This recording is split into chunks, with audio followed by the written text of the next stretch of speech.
Hey guys, welcome back to How to Repair guys. Thank you guys for watching and subscribing to the channel. In today's video guys we will show you how to remove and replace side mirror on Fiat 500. We'll demonstrate on the driver's side mirror, but if you need to remove and replace the right side, passenger side, procedure should be the same. Stay with us guys, we'll cover everything from start to finish, what needs to be done to remove and replace that mirror guys.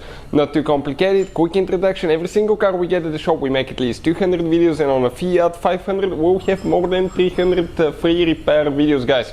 Why we do all that? Simply because our mission in the shop is to save you guys as much money as we can. All we need in return, please subscribe to the channel guys and like the video so we can keep providing these free videos. This is the mirror here. Let's go ahead, start on it and show you what we need to do now.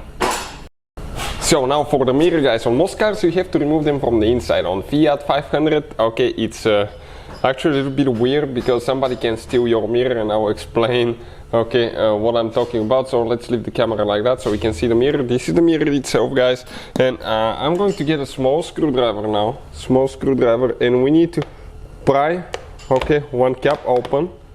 Okay, this cap, it has a few clips guys on the back side. Okay, you can see 1, 2 clips here, comes out like that, and you lift it up.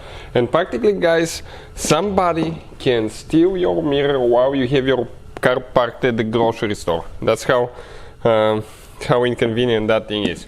So what we need to do next, we need to get an Allen wrench. Okay, this is Allen wrench. Ours is 5mm I think. Okay, let me double check. Yep, 5mm Allen wrench. We'll have the tools listed in the description of the video below guys.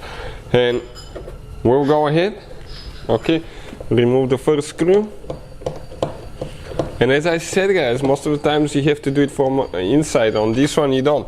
The left and the right side will be exactly the same guys.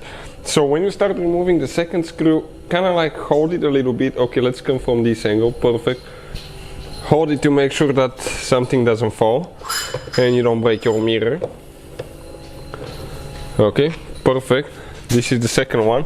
Now I'm going to go ahead and disconnect the wire here. Okay, you can see one thing, you push in and you disconnect the wire. Next guys, okay, you're going to grab your mirror and you pull the whole mirror assembly out just like that. So practically somebody can steal it guys while you're going to the gas station for 5 minutes and it can be gone. So be careful guys, that's how easy it is to remove. Hopefully the video will be helpful. If you need to buy a replacement one, we'll have the link in the description of the video below. Thank you for watching and see you guys next time.